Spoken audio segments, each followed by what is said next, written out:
All right, hi everybody. So today we're going to be looking at lesson number 2 of our thermochemistry unit, and we're going to be starting off by looking at Hess's Law. So Hess's Law is named after a guy whose last name is, in fact, you guessed it, Hess. And the definition, this law says that the change in heat of a chemical reaction, so the change in heat of a chemical reaction is the same regardless of how many steps it takes. So regardless of how many steps the reaction takes. So kind of like when you have any sort of reaction, you might have, for example, A plus B produces C, and then C plus this other thing is used to produce F. And so the overall way that energy that's used to actually produce our final product of F is going to be the same regardless of whether or not we could create F in 1 step versus 2 or 3. It's going to remain the same in that energy change, because remember, heat, so that change in heat is energy, okay? And so normally change in is delta, so we're talking about delta H, which is also that change in enthalpy. That's also the word we'll use here.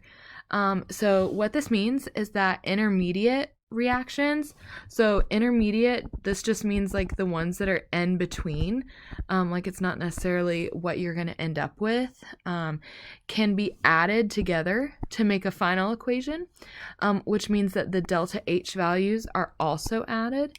And if there's any compound that's exactly the same, including the state, which remember means like solid, liquid, or gas, on both the reactant and product side, end up canceling each other out. So if we look at this first example, we'll see that it says for the following reaction, so this is our kind of like goal reaction. So our goal is to create this reaction out of these 2 equations. So one thing you'll notice is that if I were to basically like add these equations together, okay, we have our reactant side and our product side, so we can split it down the middle. So on the reactant side, we have 2CO as a gas plus O2 as a gas from the first equation, and then the second equation has 2 NOs as a gas. And then if we look at our product side, we have 2 CO2 gases from the product of our first equation, and then products in our second equation are N2 gas plus O2 gas. And what you might notice is that your oxygen gas is the same on both sides, and what ends up happening is those cancel out.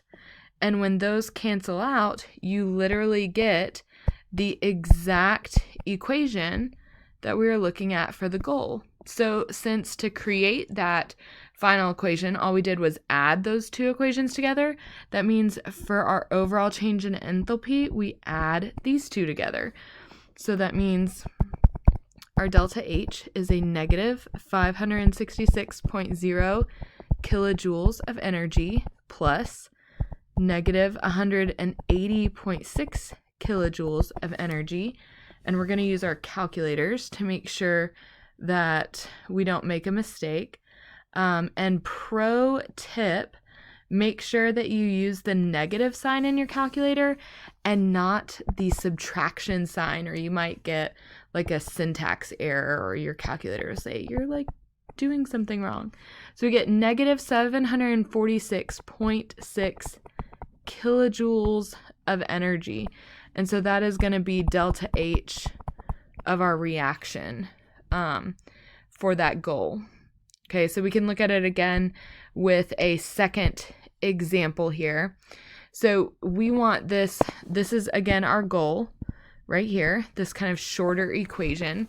And one thing I like to do sometimes is I like to just draw a line down the middle.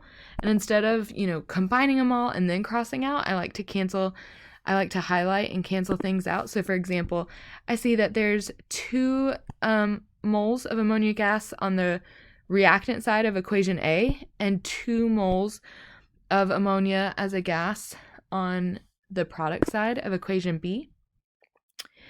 And there's 3 water molecules on each side. And then one thing, sorry about that, I had to plug in my tablet. But one thing you'll notice is that the oxygen is present on both sides as a gas molecule, but it's not quite the same. So these 3 halves oxygens versus 5 halves, these 3 halves will cancel out 3 of those 5, which makes 2 out of 2. Sorry, that was poor handwriting. So these 5 get canceled out, and there's 2 left of there. So like basically 5 minus 3 is 2. And 2 over 2 is 1. So when this combines, what we have left is we have nitrogen gas from equation B plus 1, because 2 over 2 is just 1, and we don't write ones because chemists are lazy. 1 oxygen molecule produces the only thing, so this whole thing got canceled out. The only thing that was left on the product side was 2 molecules of nitrogen monoxide gas, which is exactly what our goal equation was. So we literally just add these 2 things together. And when we have 765 plus a negative 585, we get 180 kilojoules of energy when we add these 2 together. Okay, so this is our kind of lesson on Hess's Law. In the next video, which is also for lesson 2, we're going to look more about heat, and not just how it's kind of used in intermediate reactions, but how we actually look at heat and the amount of heat a substance can absorb